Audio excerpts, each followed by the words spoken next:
Hey guys, welcome back to the channel. We have our second week of NFL talk coming up. I am your host at Ghost of Texas Football at 40 Acre Vibes. Welcome back to the channel, Mr. Jonathan Rosenauer. How are you doing today, friend? You know, all considering I am okay.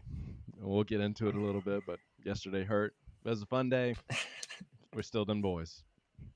Still them boys. The show goes on. You did wake up again today, so you're okay, Bubba. We'll go ahead and talk about that one first because, I mean, most Texans care about that one. I definitely, I'll be honest with you, yesterday morning at about 11 o'clock, I am kind of looking through games for the day, and I started to look at New Orleans and Dallas, and I really, really liked the 6.5 that New Orleans was getting. But I'll also be very honest with you. I thought it was like a game that came down to a 3-point game one way or the other. I didn't think it played out anywhere in the shape that it did. I know you probably might have similar thinking on that. Talk to me a little bit about it. Were you surprised to see that end result, the score, the defense struggle? Give me your overall feelings on the boys and Saints in week 2. Oh man, yeah. So definitely hurt and shocked by that. I was a little more optimistic. I didn't think it'd be a field goal game. I did like the line. Thought touchdown, maybe 9 points, kind of thing, but did not expect what it was. And for me, last week we talked about this with us versus the Browns. Is it we're that good and they're that bad? Kind of feel the same way here. It's like the Saints have looked really like we got to give the hats off to the Saints. I mean, they have looked really good. I heard Yeah, one of the announcers was talking about I think in 2 games the record's like 95 points by the Raiders in like the 60s or something like that, some crazy thing. And so the Saints were really close to that. They did pretty well. So they're on a historic run for their first 2 games. No excuses, of course, but got to give credit where credit's due. Their defense looked really good. We did not look good in hardly any area. Our kicker was great, as always. So still waiting for the record to be broken. I think it's going to happen this year. Maybe 70 yards, we'll see. And then that'll be our claim to fame. But they looked really good, like Rob just said. I mean, yep, they really did, Rob. like just there was one particular sack. I think it was in the third quarter. I don't remember who got it from the Saints on Dak, but I just remember, it was kind of like the pocket collapsed. He didn't really have anywhere to go. Best thing to do is take the sack. Of course, you hate to see it, but sometimes it is the smartest thing. Of course. And when you're watching it develop, our O-line, and I think it was Guyton, and no hate on the rookie or anything, but I'm pretty sure he just kind of looked like he was just like standing there with just kind of spinning. That's what it felt like when I was watching it. And it looked like he's like, I don't know what to do, just kind of try to stand in the way. To me, that play kind of defined the game. It was just like, we're just out here doing this thing. Saints are rolling over us. Let's just get it over with. And then, of course, Cooper came in at the end of the game, Cooper Rush. And that's when all right, we're officially down. When we went forward on that fourth down late in the fourth quarter, it's like, we're trying, but there's no hope here, guys. Like, we did not look good. I am still optimistic about the season. I do think the Saints are somebody that we should probably take more serious than even I was. I've always loved Derek Carr, and now it's like, all right, brother, like, proud of you. We were just talking fantasy team. Man, I had AK, so I'm okay there. I'm 2-0 this week, or will be. So That was tough week. it was tough. Yeah, you just hope it's an outlier in the end. That was the game that you look back on 3 or 4 weeks from now, and you're just like, what the hell happened in that first half? That kind of just, I mean, what did they score? 28 in the first half, I want to say. Yeah. But so yeah, just felt like 88. It's like big play after big play after big play. Not a fun week to be playing Kamara. I played Kamara and James Cook in a league, and I'm not going to go look at the score. Once I realized I was playing Kamara and Cook and knowing who I had, I was like, yeah, I'm just going to – I'll pay attention to the other leagues for a couple of days. We'll tap in when it's waiver time. But There you go. yeah, I don't know about your. I wouldn't see any reason for you to be less optimistic about your year from 1 week. I mean, you're going to have losses in the NFL. This is part of it. Fans are very reactionary and want it to throw everybody under the bus or get a little bit too high on weeks where you look really good. And so this is just a Man. a little bit of a come to Jesus moment for the old boys. And Well, yeah, speaking of fans, I don't know if you see it's floating around social media right now. The fan, true or not, I don't know, but possible. He airdropped this little line to a. They said everybody in AT&T Stadium. A bunch of people got it, whatever, and it could just be the one that said, "I'm going to beat TF out of everybody." And you all know what that means. If yeah, Mike McCarthy doesn't get fired, I think it was the quote or yep, something like that. yep, Like, come on, man. That's the reaction we're talking about. And that's why people hate Cowboys fans because that kind of yep, dumb stuff. It's like, this is game two. Like you said, it's a long year ahead. We don't look like the Giants or the Panthers, something like that. We're still the Cowboys. Like, truly, we still have a great team. The Saints, let's give it to them. Like, they had a great day, but let's not overreact. That's yeah. kind of the long story short. That's all it is, man. It's fun to do that. It's fun to see those reactions. I'm not saying it might not. I don't think it's fun to participate because there could be some stuff waiting for you on the other side of that. But it's fun to Yeah. watch all the reactions and stuff. But at the same time, you want people to be as level headed as possible, and to you don't want anybody losing sleep over it, even though you know that it's probably worse being done. But even for just to talk about my Saturday a little bit, Texas with the Quinn injury stuff. I mean, we won a game 56-7, and we've had fans fighting on Twitter all night. Not all, it's just a couple fans that said some really, really, really dumb things. And so even when you're winning, fans are going to be silly. And it's just part of it. Yeah. And I definitely thought about you during that entire game because I know it's hard, Man. man. I know it's got to be Well, hard. And I didn't know that you were going to be missing most of it. But at the same time, I was like, he's probably sitting there just yeah. why what's going on with this defense. But Oh man, yeah. And I'm sitting there like we're talking beforehand at church and some other stuff going on. I'm getting the updates. I'm like, I did not expect this blowout and then touchdown and touchdown. Now again, fantasy wise, I was like, okay, same person for me. I'm good. So I'm getting these double notifications. I finally turn it on and I'm watching. I'm like, man, we just don't look good, and they look great, and that's what yeah, it is. And of course, all the hate that's going to come. Stephen A. is already just trashing us. He loves to do that. There's a meme page on different sites. I think it's called NFL memes, maybe underscore IG. I don't know, but it's funny. And every year it annoys the heck out of me because I'm a Cowboys fan, and this is what we get. Every time we lose, they post a picture of the opposing team's quarterback just kind of poking their head out and said, "Are you still them boys?" And oh, that's so good. each loss we get, imagine 2, 3, 4, 5, 6, 7 people like you still them boys in each week. So like here we go again. But it made me realize whether people want to, truly admit it or not, you love the Cowboys. You love the Cowboys in one of two ways. You are a fan or you love them because you hate them. But either way, Yeah, everybody loves the Cowboys. So I'm cool with that. yeah, that's more than fair. I could root for Dallas, like maybe against Kansas City these days because we talked about parity last week and That's I'm fair. tired of it. Yeah. Maybe another team or two, but yeah, man, I fall right into that group that you're talking about. There are a lot of people that have eyes on Dallas, whether they care to admit it or not. And with that being said, let's talk about my team for a little bit. We'll go to Houston. Just kidding. We're going to Detroit, which Come which on. stinks. I'm stabbing Man. myself in the eye there because they're 0-1 is with me as a fan. The Texans were 1-0. But I don't know. Yeah, another noon game. I know you said you missed a little of the noon action, but did you look at that? Did you look at that one at all? Did you watch much of it? It to me, it seemed like a game where both teams moved the ball like really, really easily between the 20s and 30s, and then once they got in the red zone, no one really had a clue of what they were doing. Which you credit the red zone defenses. Sure. Obviously, that's a huge focal point for these defenses. Is maybe bend but not break at times. Offenses are so good, athletes are so good. It's an offensive league as far as how it's called, and so Yeah. you're going to get a lot of the ball. So being tough in the red zone, that's a huge attribute if your defense can say they have that. But yeah, I don't know. I was kind of were you surprised to see Baker Mayfield go into Detroit and win that one? So again, fantasy. This was a tough one for me. I have the Lions defense, and Baker is my backup quarterback, so trade bait there. But I wasn't sure if what we saw last week from Tampa Bay as a whole was going to happen this week. I am high on Detroit. We kind of talked about this as well. I think they're a Of great course. team. I think there's reason to be excited. I'm, I guess, the low scoring game. I thought maybe a shootout, kind of thing. But yeah, so again, it's kind of like Cowboys game this week. We just talked about a little bit. Do you give more credit to Tampa Bay or less credit to Detroit? Like what's kind of the Yeah. play here?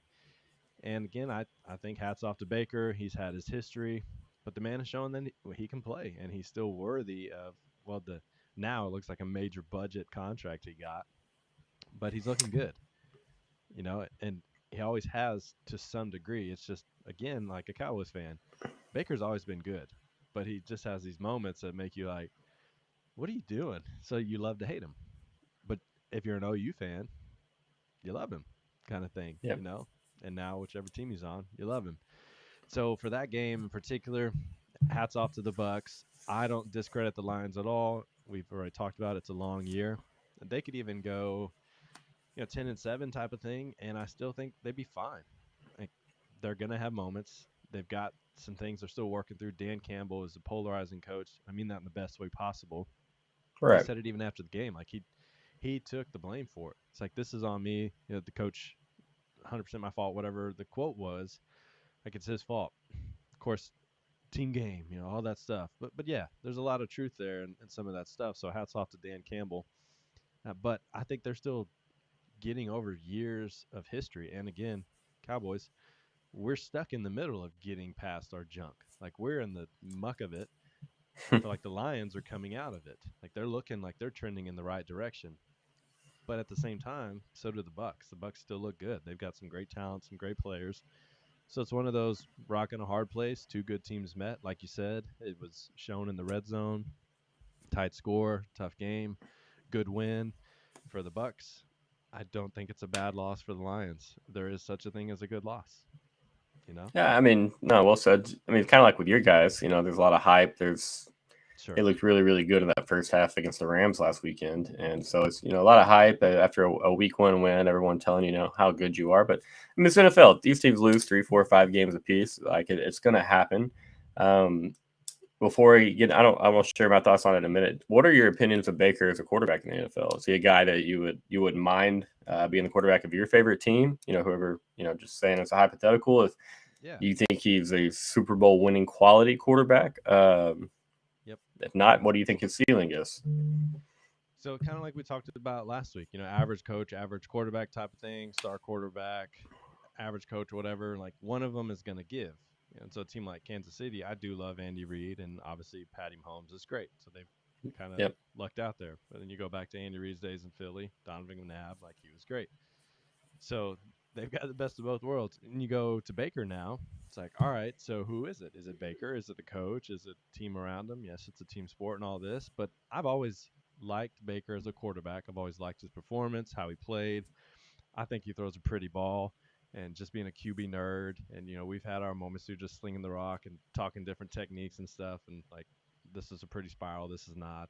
And even some of the moments, like the iconic Kansas handshake and stuff like that back in college. I mean, Yeah. and being from Austin too, like, he's got this, I say, this vibe to him.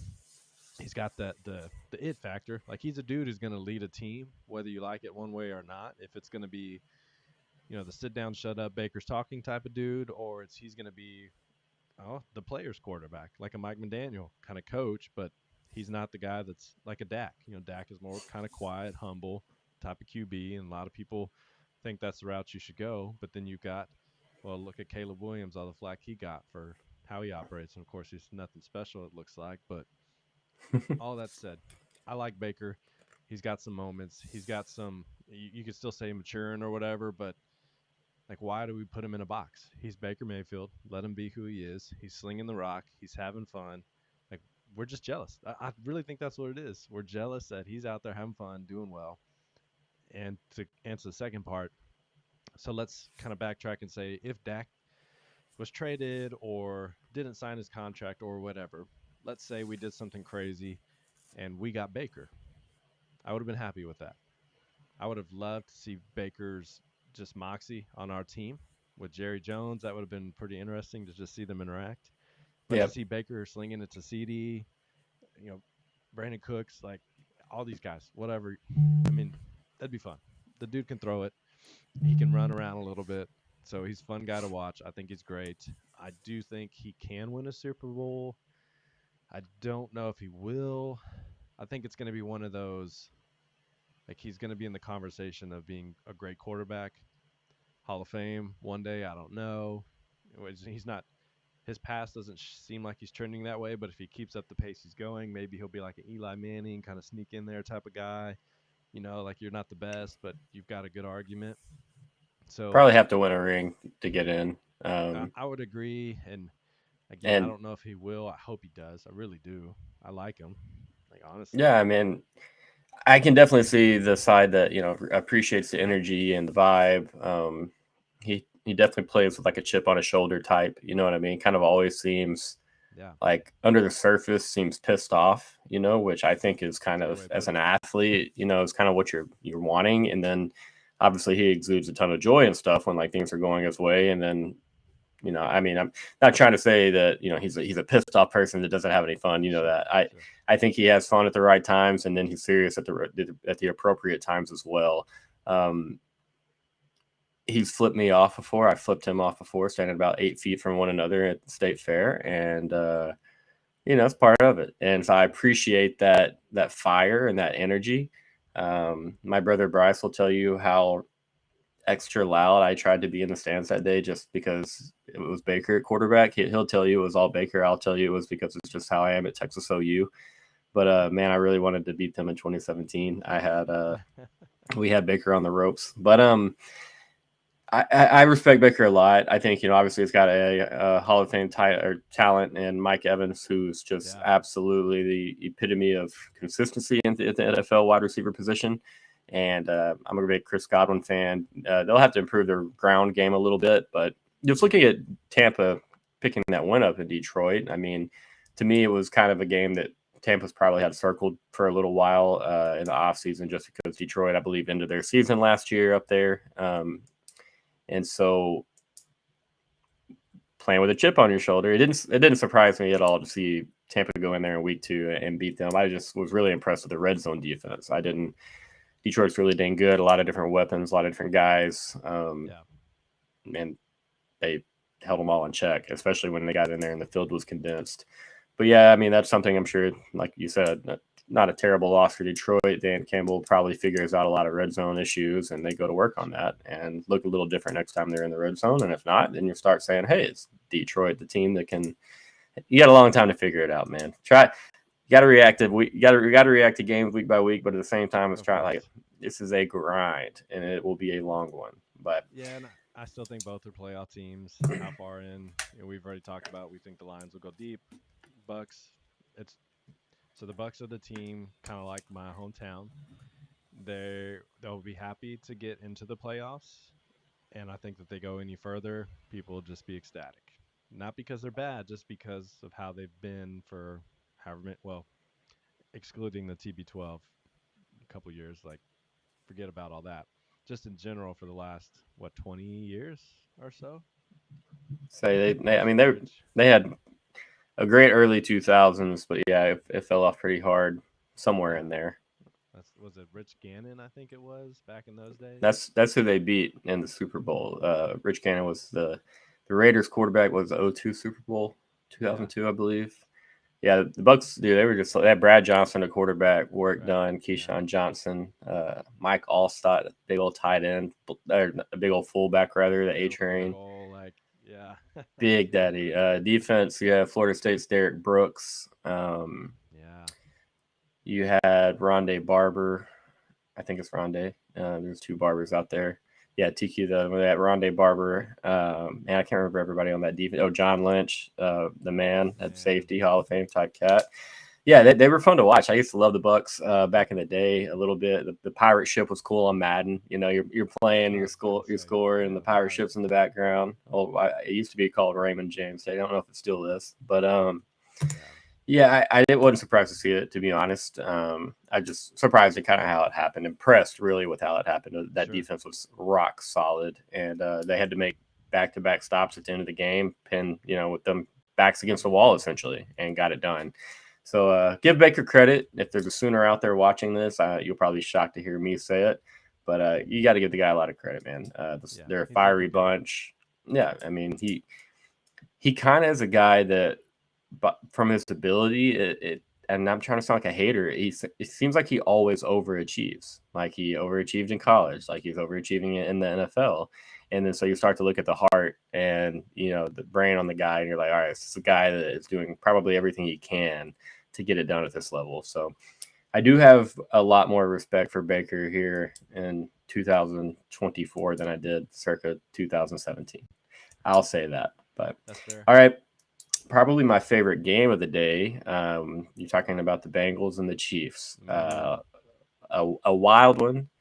A game to me that it felt like the Bengals kind of let out of their grasp. You're talking about the fumble by Joe Burrow returned for a touchdown as you have a chance to go down the field and take a 2-possession lead in the fourth quarter.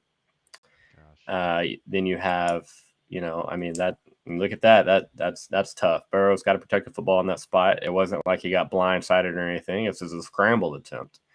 And then obviously 4th and 16 there on the last drive for Kansas City, where you have a very silly pass interference penalty. That was a silly one.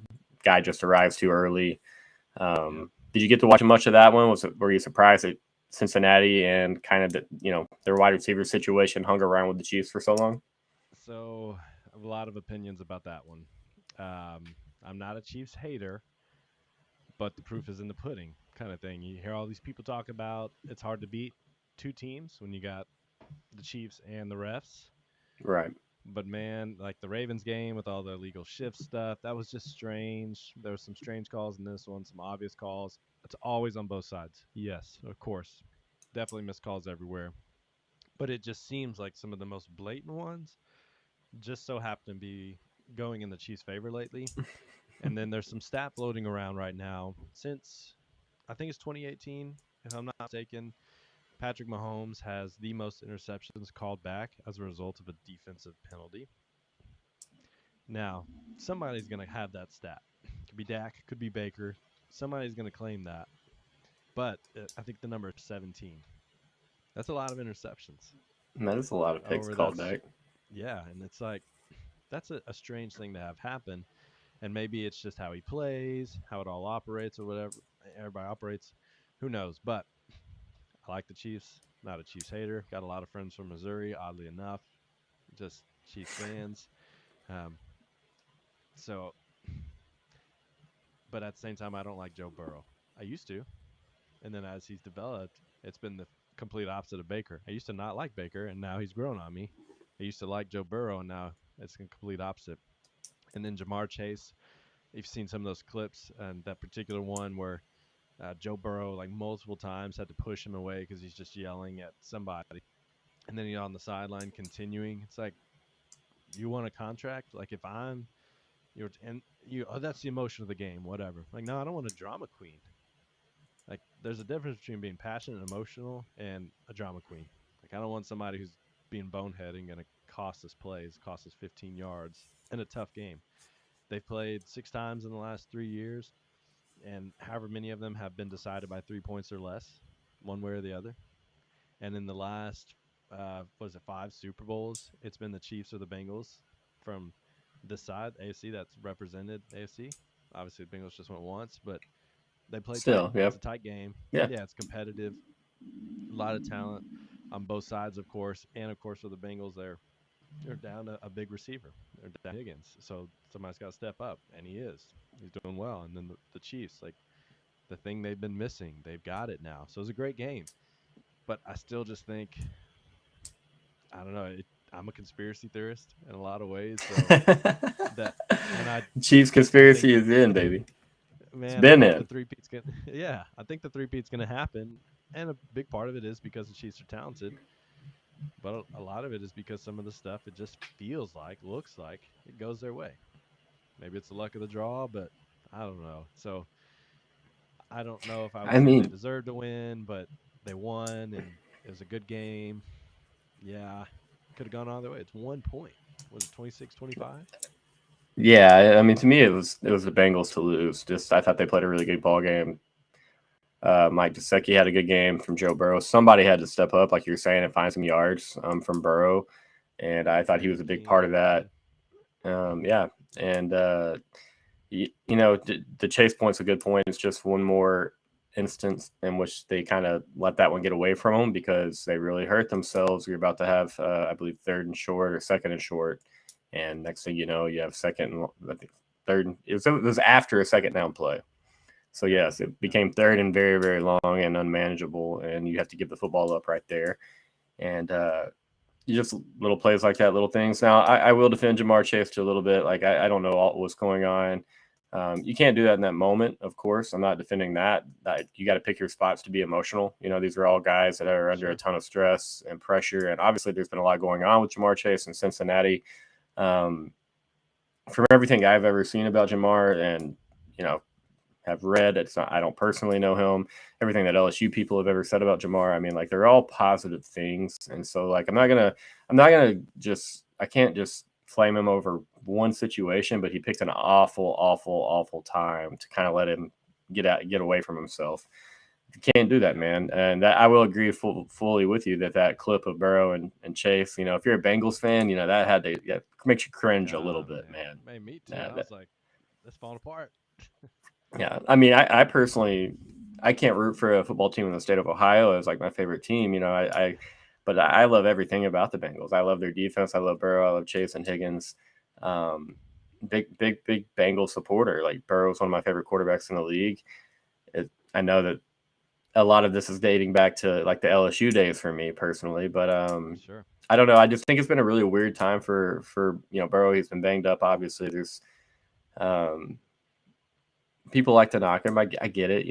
They want to see him go do what he did in the first season again, and yeah, I hope he gets his chance. And I'm hoping I don't have the Chiefs making it. Man, we talked about it last week. I don't know. Maybe if you're a conspiracy guy out there like my buddy, maybe Vegas is just trying to get all of us to think there's no way that they'll allow the Chiefs to lose, and then boom, it happens. Maybe in the best way possible come playoff time.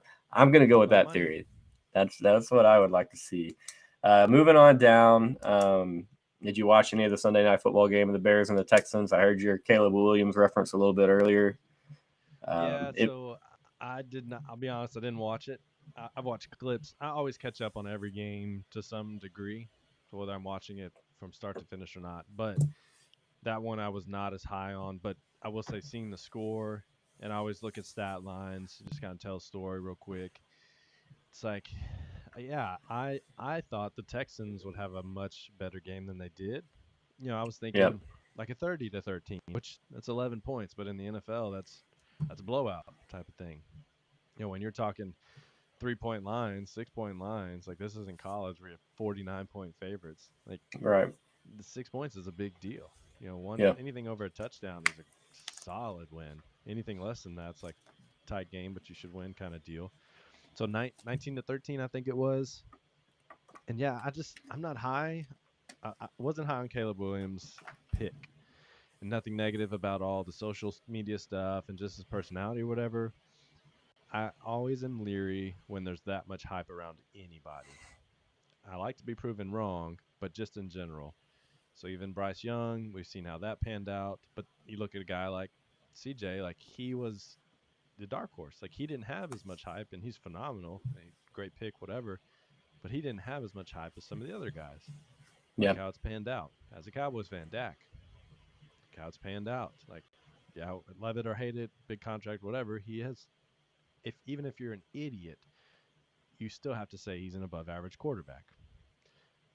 Baker, for that, like some of these people, you can just start talking about. So I always am leery of a hype train. I'm a true hipster in that regard. If somebody is hyping something up, I'm probably not going to like it.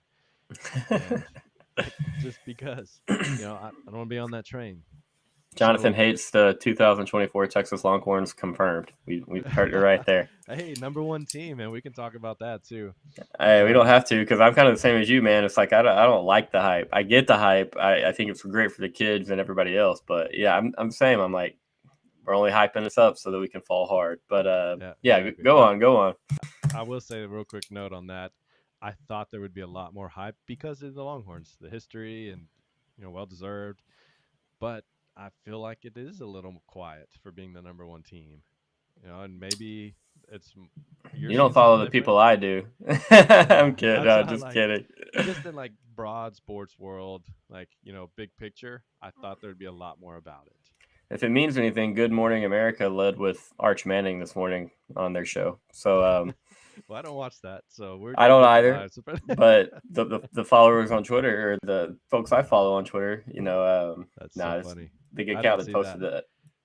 The account that posted that's a massive Longhorn account, and I was glad he posted it because it made me laugh. Yeah, It's definitely a cool thing, but at the end of the day, it means nothing. It's a stat where sure. you can be like, yeah, we've been ranked number one in 2024. It's cool for the kids. It's not. I don't think it's going to get to their heads or bother them, anything like that. But at the same time, I'd much rather have that number one ranking in January than I would, right now. So Sure. that's just And maybe my whole. Go yeah, ahead. maybe that's what it is. It feels like maybe that's because the Texas culture that Sark has put out, and then we're drifting a little bit, but like I feel like they've created more of a grounded environment. Like they don't Yeah. have all these arrests happening. They don't have yes, Arch and Ewers like good God, phenomenal job. You have the most polarizing quarterback prospect in years, and you have this mega talent in Ewers on the same team, and then the transfer and all that and whatever. It's like, and it hasn't got to them. Like it just Yeah. seems like everybody's cool and we're doing our thing. We're yeah, bring it on, whatever, and they're backing it up. So all that to be said, the Longhorns looking good. We'll get into it, but Texans. I'm not disappointed in them. There's tough games. I don't think the Bears are anything special. Texans are still a young team, and you know I think trap games are real and all this fun stuff. I don't Yeah. think it was a trap game, but I just thought it would be a little bit more. I have a little bit more expectations out of the Texans because of how they've looked. So I just thought it would be a bigger game for them. Got the win. Good job. But one of the things that I don't even know if I stole it, if I'm just so great, I came up with it myself. But I like to say that victory covers a lot of defeat because when we Yeah, man. win, we think it's all good. Well, maybe you got lucky, maybe it was some fluke calls or whatever, and you just overlook the issues, which is why Bama was so good for so long. It's still so Right. good. It's like you're always trying to get better. So that's my fear for the Texans. I don't want them to slip into, hey, we won, like let's go get them. Like, no, this was not as good as it should have been. So what can we do to get better? Like, what's going to happen? What's going to change? Was it just the Bears stepped up their game, and so like the Texans are here and the Bears elevated? Well, you're as Texans, every team, you're still going to try to elevate. So what's going to Yep. happen next week? But good win, good job. Still like them. Just thought it was going to be more. Yeah, I get that. I mean, the spread on the game was, I believe, 6 points. So you're talking about playing even from the spread perspective. It's just you see Texans and Bears, Caleb's second start. CJ flinging the ball everywhere. A lot of naturally you're like, okay, like you said, it's a game they could win by a couple touchdowns, 17 Yeah. points, somewhere in there. The Bears defense played really well. I didn't think CJ had a bad game by any means. I thought they threw a lot of different things at him. They're pretty aggressive. Um, and at the same time, I don't think the Texans and CJ really forced anything and tried to do too much because I can see on the other hand or on the other side that the Bears were going to struggle to score and move the football. If coaching's such a big part of it, man, like you talk about, being stagnant maybe with a really good roster and, maybe not taking that gradual climb throughout the season, you're still finding a way to win some games because you have superior talent or a really good quarterback. But you want to build throughout the season with DeMeco Ryans. With Texans fan or not, it feels like it'll be inevitable that they improve. They improved through the season last year. They had a big division win in week 1, and then kind of get like not that the Bears are a boring opponent, you know what I mean, but like it's Caleb's second start, and so I don't know, just something it happens, man. It left me wanting more. Like Yeah, that's how I feel. absolutely, It's and like a movie that you watch and you're like, that was a good movie, but you know, the ending was bad, or is there going to be a part 2, or this was weird. Like, yeah, yes, I still enjoyed it. I'm happy for them. Still think the Texans are a great team, trending in the right direction. But I just am left wanting more. Left one, and that's completely okay. I feel like there's going to be a good bit of the Texans fan base who's appreciative for the win, but yeah, they know that they have better and want to see better. Um, Pretty big shocker in this one. You're talking about the Vegas Raiders heading into Baltimore and rallying for a last-second win. Uh, Also, a noon game. This is one I did not watch very much of, but it appeared to be the Brock Bowers coming out party. But he had a field day. Kind of surprised that Lamar struggled at times. Does that win shock you as much as it shocked me and probably the rest of NFL world? Uh, yeah, I guess shock is a fair word to use. I'm with you.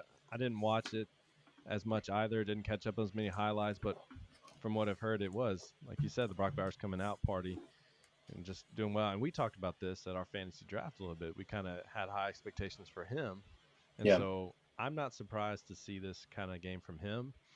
And for Minshew, I've always liked him, even back to college days. Yeah. Like shout out to Wazoo, like dude's always been fun, and then gets in the league, and then just his whole aura. He's weird and different, and each team he's always had his moment. So it's one of those things. Like he and them, Antonio Pierce. I mean, like all these guys. Devontae had again fantasy. Like I'm happy for that. That's cool. You had to expect it was going to happen. I just didn't think it was going to be against the Ravens. And then after last week and now this week, it's like Ravens fans have got to just be reeling. Like Yeah. two tight games that you probably should have won, literally won by a shoe size. Like if you're talking a size, I don't know, he's probably a 14 or 15 shoe size, got big feet to size like me, 11 or something. That's a touchdown. Yeah. Like, then this game over. And so then you go to this one and just the way it played out, how it ended, the whole 9 yards, like, man. And so, yeah, shocked is probably fair. I'm probably a little less shocked just because of how high I am on Minshew and just I love the culture that Pierce kind of finished with last year coming into this year.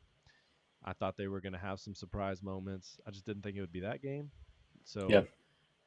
So yeah, it was a good win. Hats off to them, Ravens. I'd be a little nervous. Like I'd Yeah, want absolutely. a lot more of you. Yeah, absolutely agree with you. You have extra time to prepare for this game because you played the NFL opening Thursday night against Kansas City. Like you're saying, you lose that game by, a very, very small margin, a tiny, tiny margin there with Isaiah likely not being able to get both feet in. Um, and then for me, it's like, you're playing a tough division. I told you last week it's my favorite division of football in the AFC North. And it's like, those games that you need to win and are supposed to win at home, you have extra time to prepare. Like that's a pretty inexcusable loss for me. Yeah. You let Devontae Adams and Brock Bowers piece you up for 208 yards combined on 18 catches. Man. Make somebody else beat you there. Now, at the same time, Brock is going to be a damn good talent in this league for a long time, it looks like. He terrorized the college world. Devontae has obviously proven that he can be, the top tier of wide receivers in this league. Multiple years he's done so. But yeah, I was shocked, man, especially when they got out to a lead. And I just, you look back at the end of the year and they're fighting for a playoff spot. I mean, that's a game that could haunt them potentially. Yep. Now, a long ways to go, man. They could very easily get hot with that offense that they have. And so time will tell. Definitely shocked to see that one. I was a lot more shocked, to be honest, to see the Ravens lose at home than I was to see the 49ers go into Minneapolis and kind of get drug around, to be honest. But does that one surprise you, or what were your thoughts there? That was a shocker for me for sure. Yes, I know. Excuse me, McCaffrey is out, but they still had. You look at the stat line, you're like, okay, this is a solid game. But what in the world happened? Like, did you the 49ers? Yeah, the hype train is there for a reason, and you've got all this talent, and like, man, what in the world? The Vikings? Like, sorry, not to rag on the Vikings, but who would have thunk it, right? Yeah, Like, come on, the JJ is great and all, but not that. Yeah, 97-yard touchdown, cool. that's pretty great. Yeah, it's like you're one dude, and I'm thinking through their defense. I'm sitting here like, who do I even know? I can't name one single person on their defense, and that's could be a me problem. But to me, it's like, well, they don't have these polarizing stars. Gilmore, Stephen Gilmore's there because he left the Cowboys. That's how I know. And then he posted a picture, and he's looking like a sad boy. And I was like, that's why you shouldn't have left us, but that's okay. So, like, whoa, good job, good win. Like, well done. That's a big win for sure. But Niners, man. And then now C-Mac's going to be out. Was it like up to 6 weeks or at least 6 weeks, or whatever verbiage it is there with the Achilles? Like, God, oh, it ain't looking good. And Debo's going to be out for probably 2 games at some point, just at cause. some point. I think he just enjoys taking time off and having some fun with the fam. Yeah, So, man. if you've seen, I think it's just called Receivers, right, on Netflix. Hmm. The different guys that were on it. Like, you watch and you listen to them talk about getting hurt, and then we're on this side, like, yeah, but you're kind of known as the guy who gets hurt, and they're like, oh, I got hurt again. Like, yeah, we're thinking the same thing, bro. What are you doing? And then you see Patty Mahomes on the quarterback one, and he's doing all these weird things. So, like, yeah, my tendon under this muscle behind this nerve will get stretched, and so I'll never tear my ACL or something like that. Like, you got to take care of yourself. You're making Yeah, millions man. for a reason, and Yep. so these injuries matter. I don't think that's why they lost the game. I'm not sure if McCaffrey would have made the difference, but yeah, that one I'm definitely more shocked on. I did not expect it to play out the way it did. Hats off to the Vikings, that team. Like, you've had some crazy injuries. We can all look down their list and say, yeah, we've had our injuries too, which is true. But man, well done, 49ers. Sorry, guys. Be better. Yeah, it was rough. I like the Vikings. A lot of times those West Coast teams, they struggle a little bit when they have to change multiple time zones and they have to go over there and play a 12 o'clock kickoff, which is what, 9 o'clock their time. And to me, like, I kind of always look at those games, look at those lines, and kind of see, like, Chargers went to Carolina, same type of situation. Carolina's True. bad enough to where it doesn't matter, and they beat the brakes off of them, which the Chargers look good at the moment, but God, yeah, the Panthers look bad, so it's both and. bad. Both, yeah, exactly that, because that's 2 weeks in a row we've seen that type of result from the old Carolina Panthers. But yeah, I mean, I really thought it was another game I thought would be a field goal game one way or the other. I thought most likely that San Francisco finds a way because of defense. Brock Purdy's good enough, I thought. And I thought they'd find a way. And after that Justin Jefferson touchdown, I was like, all right, they're going to have to do something, get back into this one because it's not looking great. And yeah, just kind of surprised, man. I mean, that's not a game that if you're San Francisco, I'm sure you're looking at that one and talking about the quarterback situation. What do they look like without CMC for these next few weeks? I think it's going to be key. I haven't go check the schedule out for these guys real quick, but they didn't look very healthy offensively yesterday. And you're talking about at Rams, Patriots, Cardinals at home, and then at Seattle over the next 4 weeks. I mean, the Rams are going to play hungry next week, buddy. You're talking about being 0-2, lost a hard-fought, have their comeback come up just short in Detroit in week 1, lose that game in overtime, and then get absolutely drugged by the old cross-division Cardinals. So, man, that's going to be a tough game for San Francisco, man, because these NFL teams with good quarterbacks and veteran players all over them, they're not dumb. You can't sit there and just keep racking up losses. It's time to step up if you're the Rams. And if you're going to compete in that division, you're going to have to start winning football games. And so that'd be tough on the 49ers next week too. So this is a situation where it's like, hey, they might look at it and think, hey, let's just see if we can go 500 without Christian. I doubt that Kyle Shanahan's actually thinking that way, as there's too much talent on that roster. But I could see them going 2-2 over these next 4, being 3-3 without Christian, and then they've got a tough back end of the schedule. I don't know if you've looked at this. Starting on my birthday, the 20th of October, shout out. They've got the Chiefs and Cowboys back to back. You get your bye week, then you travel to Tampa, to Green Bay, to Buffalo, road trip to Miami in there, another game with the Dolphins in there. Another game with the Rams in there. The Lions come to town in late December. And then, yeah, I mean, like that might be up there for as hard a schedule as we see. So terrible time to not have Christian McCaffrey around, and I hope he gets back very, very, very shortly. I hate to be selfish, but my fantasy teams are in hell, man. 3 out of 5 leagues own Christian, and that was dumb. It is not about me. It is about him. He is fine. He will be back. He's also a millionaire. So if you're offended by those comments, then find something else to do with your life. But talk about tonight a little bit. You have Eagles, you have Falcons. Obviously, I know which side you're going to be rooting for in the end here. Do you think we'll see a good football game? Who do you expect to win? Man, I just hope both teams have fun. That's really but of course, as a Cowboys fan, you love to see the Eagles lose. But I will say, all fandom aside, the Eagles don't seem to be trending in the right direction, just in general. I feel like they plateaued and they missed their moment, and then are kind of coming down off the hype train. Really, they're not a bad team by means. They're going to be dangerous and not somebody we should overlook.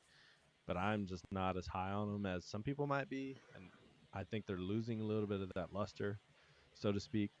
And on the flip side of that, the Falcons are a big question mark for me. I don't know what's going to happen. There's some rumors swirling with Kirk potentially getting traded. There was even one about back to the Vikings, which would have been hilarious. Right. McCarthy went down. It's like, wow. Like, of course, to go back to draft, why would you get Cousins and then draft Penix so high? Like, weird all the way around. You got some talent. You've got some people that, like, even Drake London, he had some flashes, but is he ready to take the next step? I don't know. Hey, the kicker's on my fantasy team. I love the dude. He's fun to watch. He just seems like a joyful person. That's a Bijan, great of name. course. Yeah, right. That's true. Or is it? I don't know how to properly say it. The joke is my baby mama tripping, but my young Hoku. Young. That's good. Yeah, young Hoku is. I mean, like that's just it's incredible. That is incredible content. But yeah, right there. I'm taking. If he can get 23 tonight, we're back in it in one game. So let's go. Time to set an NFL record tonight, Mister. Yeah, man. Let's go, Mister Hoku. But yeah, so I don't know. I think I think it's gonna be like what the Bears Texans game was. That's kind of what I expect out of tonight, like a 19-13. Honestly, just a scrappy, hard-fought game. It's going to be ugly. I think an interception on both sides, maybe a couple fumbles. Bijan's going to break a big run. But ultimately it's going to come down to just a few plays that determine the game. I do think the Falcons are going to win. So I think they're going to be the 19 to the Eagles 13. I won't be surprised either way. Like, I'm not going to be upset. I really hope for a good game because I should be able to sit down and watch it. So yeah. I like to watch a good game. But, yeah, I don't know. The Falcons just confuse me. I'm waiting to see what type of team they're going to be. I guess that's what I can say. Like, I don't know who they are. Yeah, it's too early, man. We need a lot of time for these guys. Game 2. But, you can see kind of the progression with drafting and free agent signings and that kind of stuff. But we don't know. Like, we don't know who they are. And even the Eagles know, like, oh, God. Eddie Manning is the hype is real. Eddie, I'm tired, man, and I've been waiting for you to come on this channel and talk to me about this job. So whenever you do, buddy, you can learn what I do for my racket. Now, see, this is life as a Cowboys fan. Why they take shots at you? I'm sitting here at 12:49 too. Well, to be fair, you do have what you do listed into your handle on the screen right now. So that is fair. For anybody in the real estate world, you know what it's like. So yeah, absolutely. All right, we're going to show houses after this, so we'll be okay. And no offense, Eddie, but you're on Eastern time, man. You're a whole hour away. It's basically a whole different planet. Work schedules are different. Work hours aren't the same. And here you go, Jonathan. I'm so sorry, Eddie. He wanted to do this like a month ago, and I just completely forgot. Love you, buddy. Thank you for stopping by on the lunch break. Enjoy your tuna casserole, King. Okay. Look, but people, this will be our job, all right? That's the goal, huh? That's the goal, and Eddie's going to be a part of that, and he knows this. But college basketball is his turn. But yeah, man, gotta have the real gurus because college basketball. I mean, he knows teams that I've never even heard of. So he digs in deep. IUPUI and stuff. Yeah. Oh man. I used to feel so good as a child because I was like, I actually know what that stands for. You know, you see that on the ticker, and I'm like, that's Indiana University, Purdue University, Indiana. Oh, And it's Mediterranean. Okay, all right, Eddie, do your thing, buddy. Do your thing. But looks uh, Greek to me. It's all right. we got to start adding in a couple against Yeah. the spread plays going forward. I had a lot of Yeah. fun on the old gambling show here with Brandy. Obviously, we're just covering the college scene, but Sure. we start getting into that a little bit for you guys. I think that there's enough people out there that care about it to where we can get away with it. But most importantly, it was a fun week, man. I thought that it was a great week of football, some surprising results. Sure. Nothing fantasy went well, but it's okay as I don't care about that anymore. I told you last week we're off that. I would love to see an Atlanta Falcon win tonight. The Eagles. Spread is Philly 5.5. Yeah, I mean, that's a game to me that it's like, all right, it could go. I could see Philly winning. To me, it's either Philly wins by like 10 or Atlanta finds a way to win that one. I would love for you to be right, brother. I'd love to see you get that Falcons dub that I know would help out with that Cowboys loss, just a little bit. Of course. Well, if I'm betting on this game, you mentioned that. I'm taking that line because I do think it's going to be scrappy either way. I don't see a way the Eagles win by 10 unless it's just like the Cowboys game this week and like I didn't see that coming. Like I really think it'll be a 3-4 point game if the Eagles win, but if the Falcons win, like that 19-13 max, but 3 or 4 swing either way. So that 5.5 has me intrigued. Like, what do they know that we don't? It's Kyle Pitts scoring another touchdown this week.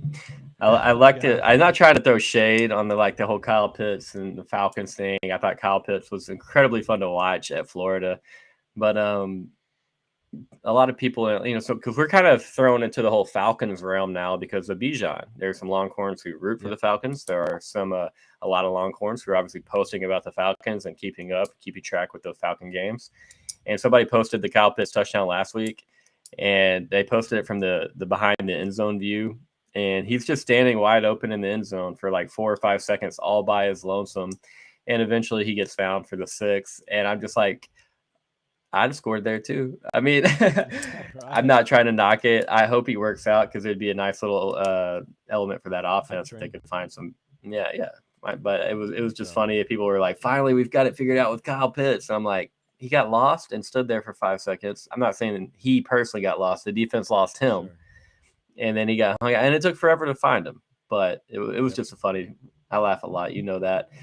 Easy for me to root for Philly here, except for Bijan. I need the Eagles to take down the NFC East strictly so somebody else does not, and I'll be torn. I'll be happy either way tonight. It'll be a good night for me.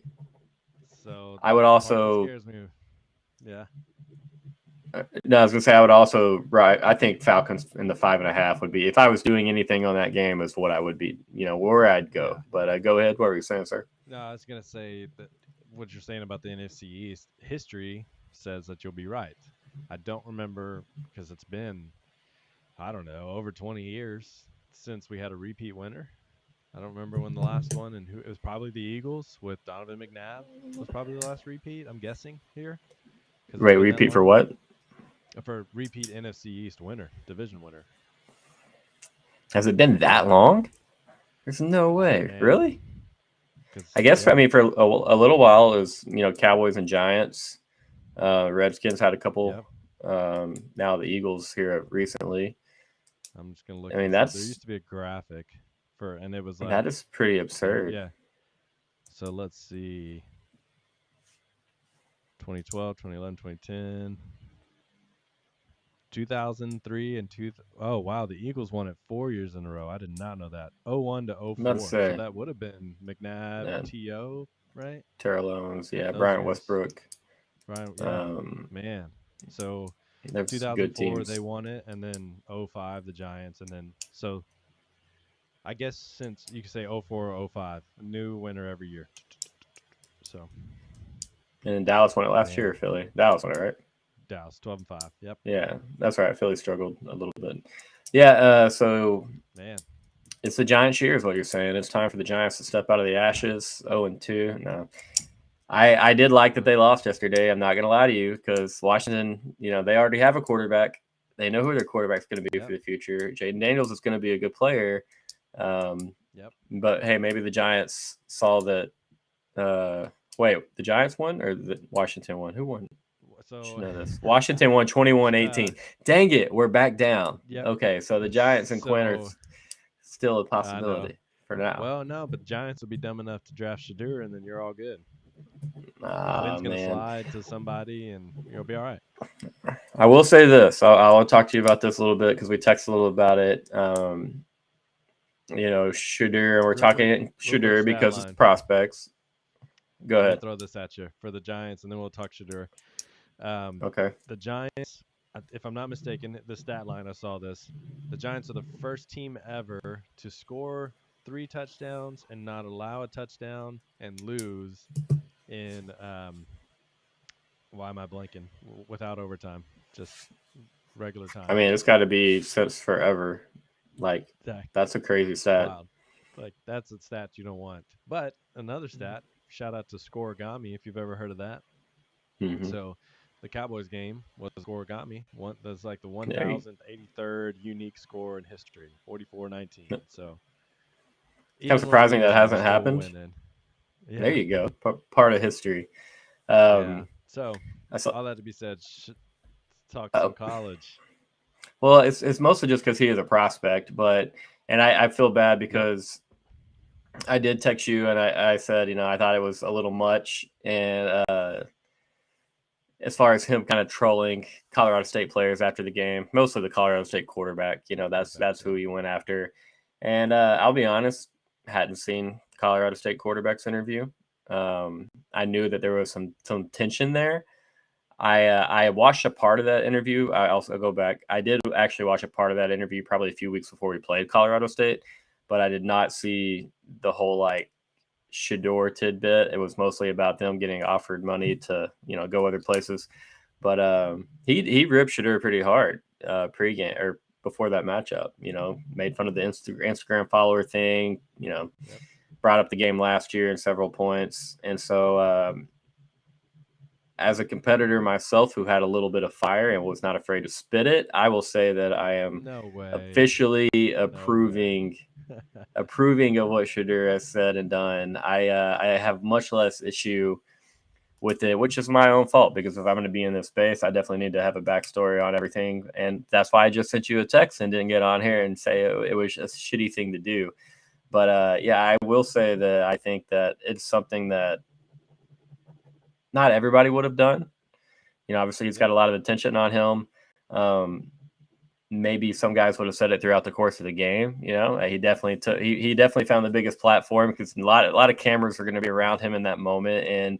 And I don't know. I'd probably found some other way to do it without referencing Instagram because it just doesn't feel like it's hard when you're talking about. Oh yeah, you see Instagram, bro. Like to me, that just doesn't have the same punch that I wish it did. But all right, share your thoughts on it. I know that I kind of set you up because I told you I felt one way, and then here I am going the other way.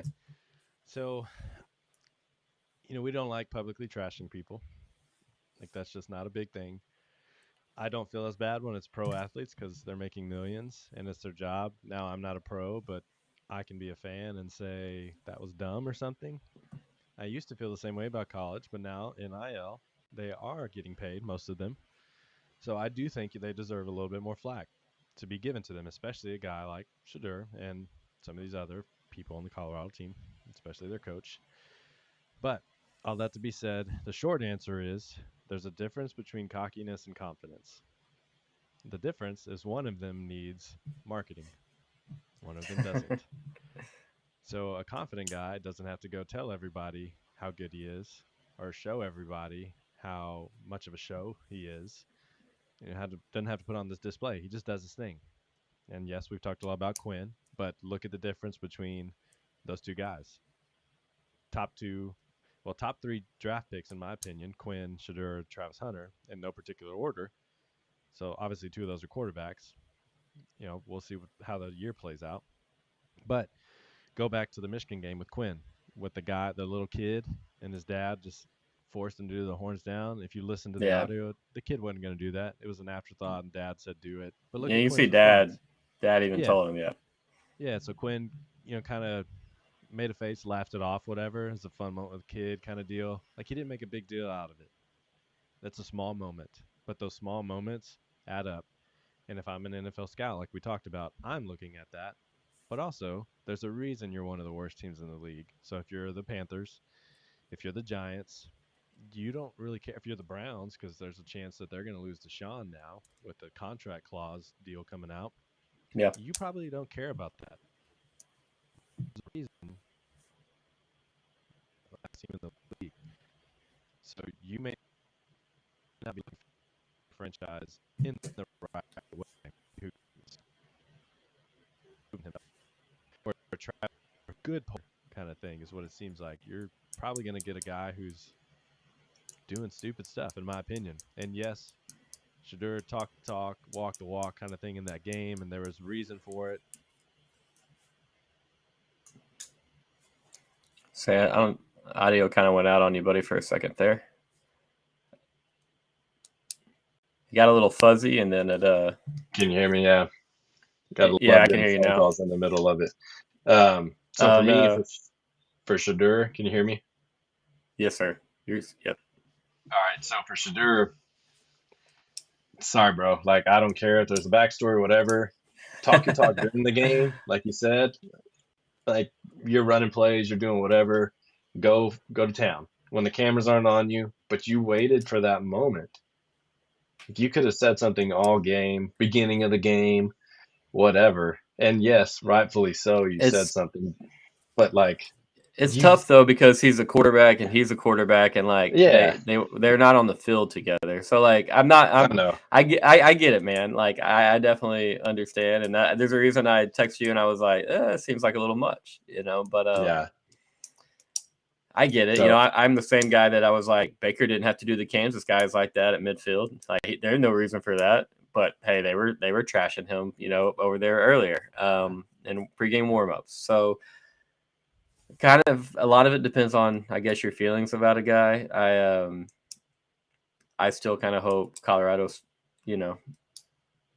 it feels like they could get more humble. Yeah, a little bit, yeah. But at the same time, we'll see. Live and learn. I don't know. I don't know if back in the day, if I would have been even as cool or nice about it as Shedeur was, because at the same time he could have said some other things. But I get your point, man. I really do, because he did kind of like waited for that limelight to be on it, have everybody around. I don't know. I'll say this. Yeah, go ahead. The best bit of trash talk that I've ever received, and the way that this guy pulled it off was just so well done. But we're playing a game in basketball my junior year, and like I was a basketball player, I could fill it up, and this is a game we don't expect to lose. Honestly, thought we'd probably roll in, win by 15-30, depending on how we played, and we lose by 40. I'm not kidding you. It was a game. It's a type of situation where everything that could go wrong does go wrong. And then a lot of quitting went on, to be honest. So it was rough on our end, and I'm just like seething, man. I'm like walking around just incredibly upset and mad during this third and fourth quarter about how it's going. And we beat them the first time by like 27 or something, like something dumb. We lost by 40 at our own court. I had a free throw record going on where I'd made it was like 44 or 45 straight free throws, like during games, and I missed one in that game. I remember being pissed off about that. It's halfway through the fourth quarter. This guy comes up to me while one team is shooting free throws, the other team's not, and I'm hanging back at midcourt. And he comes around and he puts his arm around me and he said, "Dude, I just really thought y'all were supposed to be better than this." Oh man, the fire in my chest and soul, it burned very deep and intensely for a while, and so yeah, and then I carried that over into baseball season where we're trash talking this kid, he actually throws at our first batter of the baseball game after saying that he would do so. It was a big deal, man. So trash talk is funny. It's very petty. That's my point. I'm trying to make it, it can be very petty. But at the same time, like you said, there are lines that, you have to worry about at times. And my concern for Shedeur is, you're talking about impressing scouts and scouts and owners, analysts. Like at the end of the day, though, he does have Prime as his dad. The connections are probably not something he ever has to worry about, and it just might not be what you would do in that situation or how I would do in that situation. I honestly don't know what I would have done, but the Colorado State quarterback, he had to eat that, buddy. It was hard to watch. He he just head down, face down. I mean, not really much you can do there. You could tell he didn't really want to shake Shadeur's hand the way he kind of went up to him. It was just it was awkward, a little bit awkward. But that's what I said. Like in our text, quick handshake, walk off, or even a fist bump. To me, that's one of those moments. The head coach handshake kind of thing too. Yeah, it's one of those things that has to happen. It's like in baseball, you walk across and you just go game, good game, good game.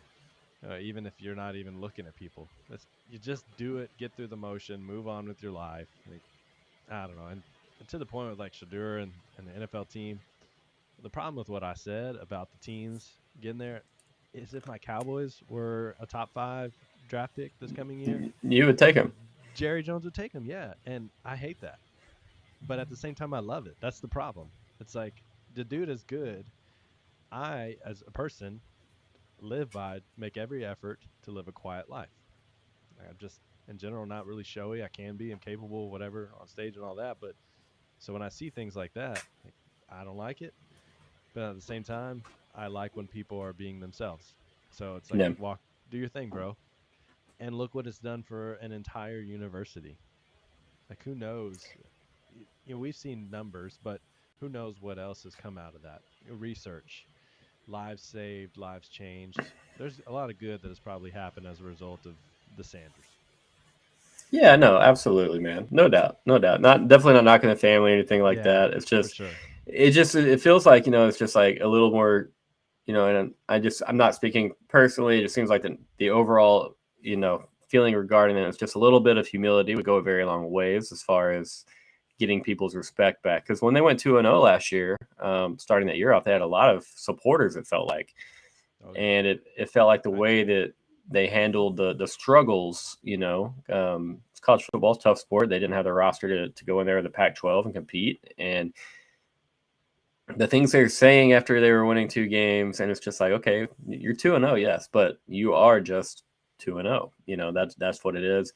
You go win a national championship and you want to run your mouth. I feel like, that's a much more appropriate time to do so than after you beat a TCU team who lost all of their national championship contending pieces and a Nebraska team who was still very much in the mud under Matt Rule. We'll see. I mean, I'm trying to be, I try to be nice and say I want Colorado. I love Colorado football. I want them to do well. I really, really do. It's just like if the Deion thing is not going to last, I'm just like, let's get through it. Which isn't fair to the kids who are on the roster, parents of those kids, fans, etc. But it's just like I care about college football a lot. It's a passion, and I like Colorado. And it's just like if we're wasting everybody's time, like let's stop wasting it.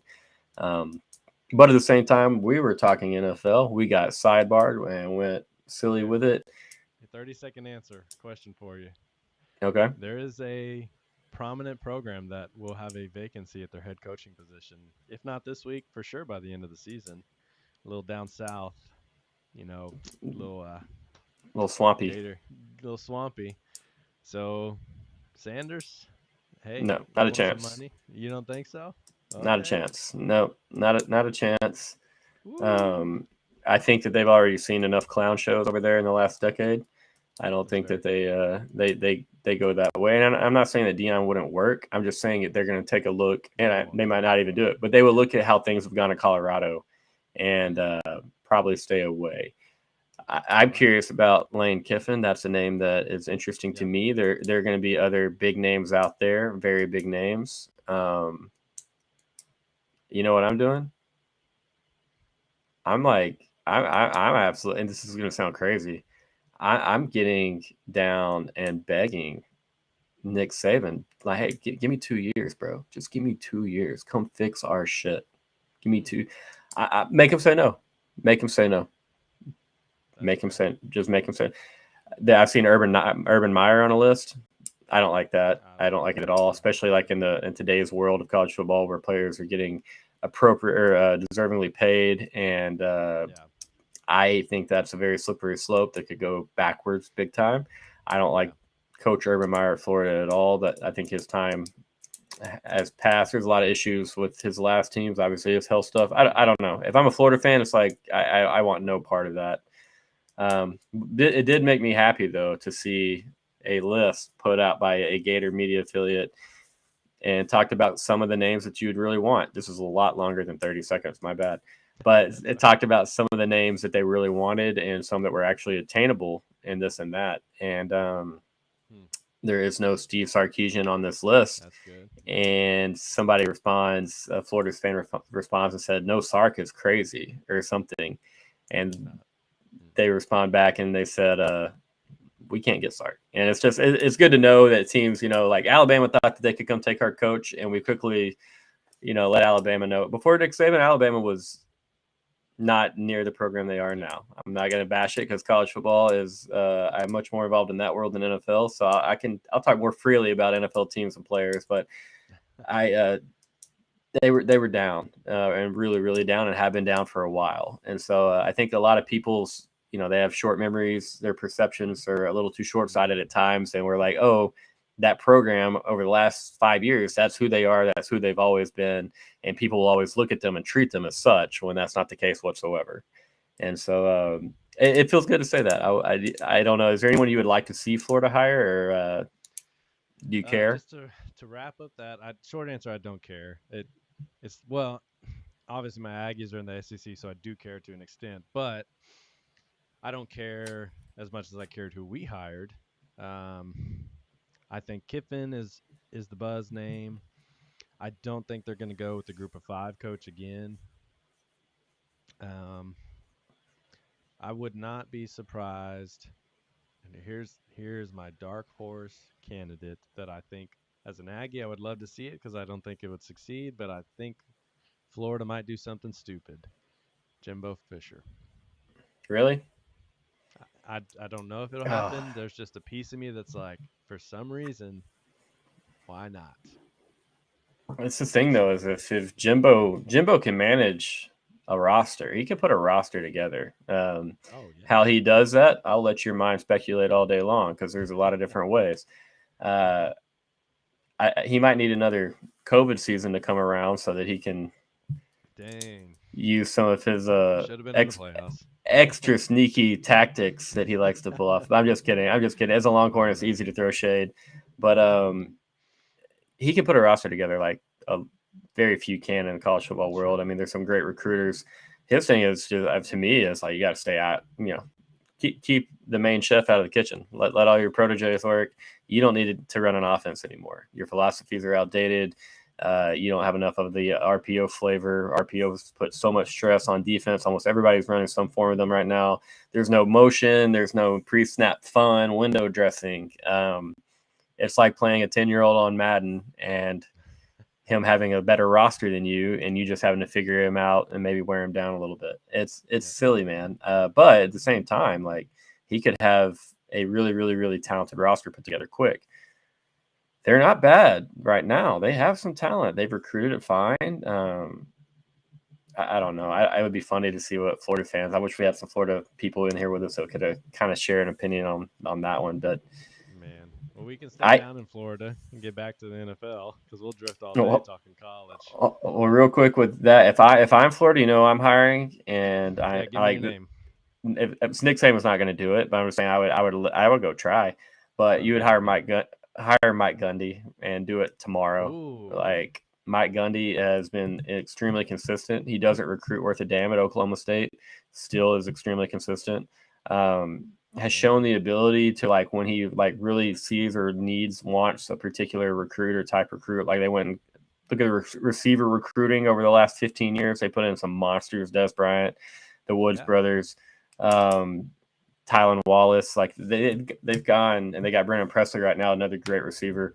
They've shown the ability to go do that. Think about him in the floor in the Sunshine State. I think he'd really be able to. His recruiting would look a lot better. He doesn't have to recruit out of Stillwater, Oklahoma, against Texas and A&M and LSU and Oklahoma, all in Dallas.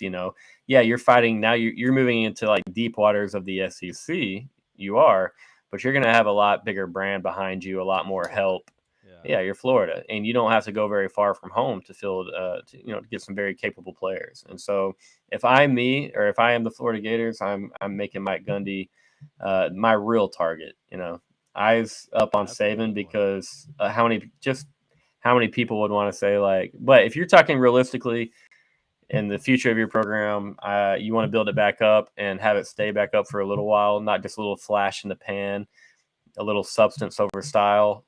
I go Mike Gundy, and I let him bring that whole show up there because he's a player's coach, man. That's a player's coach. He loves his kids. He can scheme up anybody. He's a damn good situational play caller. I've seen him take some offenses at Oklahoma State and beat us with them, and it's really infuriating to watch that play out because you're just like, they don't have half of the talent that we have right now. And you're forgetting he's a man. He's 40. He is, yeah. So he might be even 50 now. Yeah, no, so. Yeah, that happened in 2007. So Is that when it was? Yeah, man. Yep. But yeah, I'll never forget where I was. Yeah. Oh, now you have to share. I was sitting in a dorm room at UT Tyler. It wasn't anything fun. Okay. No. Some big moments. No. I was a dork, man. I was playing college football on the PlayStation, playing Madden, one of the two, and always had another or the laptop on with ESPN or something. And I remember seeing that and hearing it. And then I was like obsessed with it for like 2 weeks. I was like looking at a ton of different YouTube videos, and people were like impersonating his calls and calling different places. And just like, as soon as they answer, they're just like, "Oh, I'm a man. I'm 40." And then like sometimes, there'd be a lot of going back and forth. And sometimes it was just like, okay, bye. But yeah, college football nut. I love the NFL because it's football, but I rock Mike Gundy in that situation. We'll see what they do, man. A lot of names out there that a lot of good football coaches. If you want to get real, go ahead. Finish your thought, but I want to lead into kind of transition to college NFL. Who do we think of the next college coach to transition is into the NFL? But make your thought. No, first. I don't want to share that. Okay. You think it's gonna be Sark? Is that why? Well, no. It was just I'll share what we're gonna. Your question. I was just saying my thought. We would have stayed on college for a half hour, but for me, it's in the NFL. I mean, it's tough because in the college world is that kids are getting paid now. The transfer portal. I think with NIL, like recruiting might be a little bit easier, but then again, maybe not because everybody can pay. Everybody is kind of throwing in last second offers and everything. It's a mad world. Like, which college coach gets tired of it? Which coach wants to bounce and to get out of there? I don't think it'll be our coach. I'm pretty confident that he's at Texas for a long time because he's got the world at his disposal and he's very well taken care of.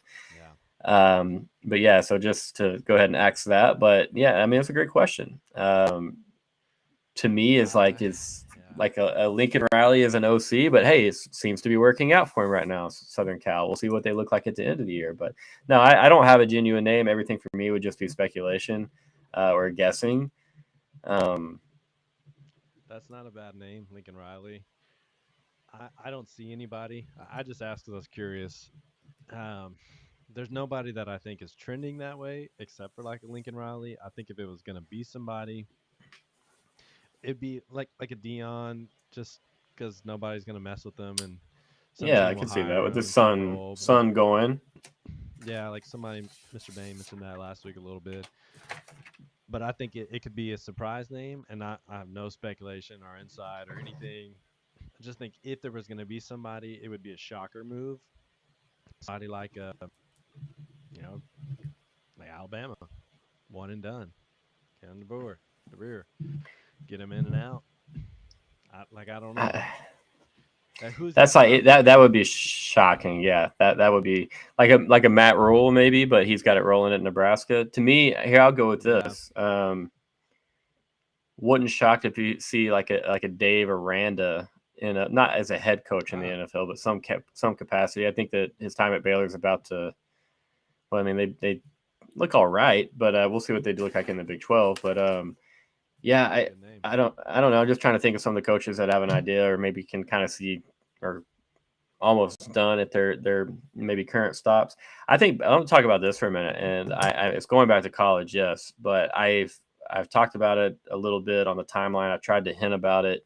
I really think Texas State and their coach GJ Kinney that he is just waiting to take this Baylor job that his dad was once the holder of, and so it's like I know that if I've heard that and that if I think that's a possibility, and then a lot of Baylor fans have probably heard that or they've come up with the possibility themselves. And so it's a really weird spot because a lot of people love that guy. And so I was going to say this. I was going to say we would have talked about for another half hour, hour and a half earlier. If I'm Florida, man, I scour everywhere. I untone, I turn over every stone. In the end, I'm still going back to Mike Gundy, but I don't know if you paid attention to like the Texas State's coach and GJ Kinney. Do you think it might be silly for him to hold on for a spot like Baylor, which I'm not trying to knock Baylor, but they're not at the top of the college football. I'm trying to be as nice as I can. They're a good program that has, fell off. They've fallen off and stayed down for a while, and then when they got back up, it was due to a guy who was doing things in a lot of different ways. And so it's hard for me to say things in a nice way. So I just said nothing at all. So apologies there. But yeah, I mean, what are I graduated from the original Baylor, so I have a place to talk about them. Oh Lordy. I like that. Shout out Mary. Well, it's supposed to be a C, depending on how the camera looks. Mary Hardin Baylor. History lesson. We were the original Baylor. It was all women's college though until whatever year. Then Baylor Men's College started. And then they became co-ed, which they eventually became Baylor, what they are now, and then eventually UMHB, which we are the Alabama of D3 football. I'll just say that. Basically, there you go.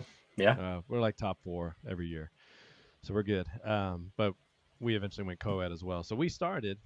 It was Baylor Women's College, and then Miss Mary Hardin came and gave us a lot of money. So there's some history for you guys.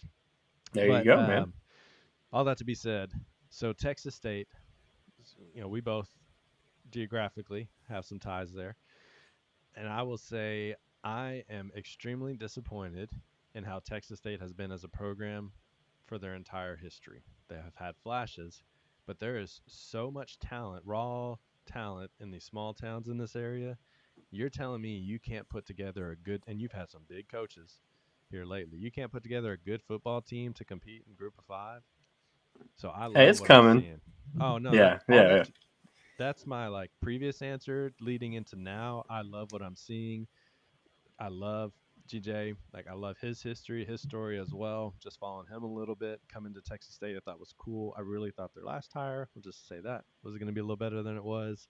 Yeah. But I love the trajectory they're going, and I think there is so much right for the pickings in the area. And not that Texas State is a worse school to go to than an A&M and UT or whatever, but if people are honest with themselves, not everybody's going to go to a school like that. Of course. And that's okay. There's a place for people. And that's why, UMHB, where I went, that's why we get some good talent, because you can just get some guys that, I'm not going to go to even a Texas State, but I can go have a really great time at a small school, potentially win a national championship, have a lot of fun. And if you're good enough, because we've had some guys, you get a shot at the NFL. Jarrell Freeman was a guy. Blake Jackson was another one. He had his time in the UFL, but we've had a few people. So all that to be said, I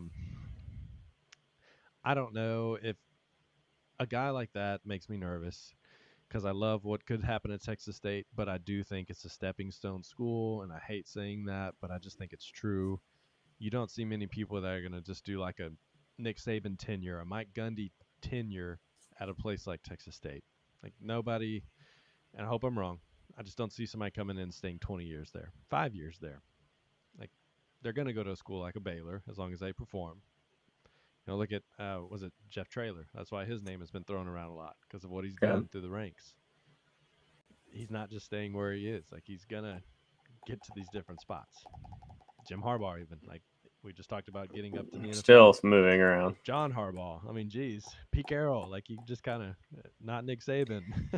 Sorry. Yeah, that's what's tough about it because I mean, your coach just like. I don't know. I just feel like maybe he's not waiting for Baylor. Maybe he has other plans, but it just felt like he could have already taken a couple of spots, but then power again to him if he's just waiting to make that maybe that what he deems to be that perfect move, and it's just there's no reason to rush around unless you're confident what you're doing. Obviously, it's cool for this area. Obviously, we're both in New Braunfels. It's cool for Texas State. Would love for them to finish that game off the other day with Arizona State because then you start thinking, playoffs, and they're going to be a pretty big favorite over a lot of that schedule, and they should have a pretty easy time with it. But hey, maybe they still find a way to get in. Arizona State's 3-0. Maybe they end up 12-0, and that ends up looking like one of the best losses in the country. We'll see, but probably not. State. Here's a little college story for you. In my college days, they were playing Western Kentucky. I don't remember what year it was, Hilltoppers. And we were, because Texas State, there was nobody going to the games at this point. So we were right on the whichever corner of the end zone. Like, I could have jumped onto the field. We could have ran around the whole stadium. There was nobody there. And number 88 at the time, he got drafted. Don't remember his name. Didn't do anything special. We were just heckling him, man.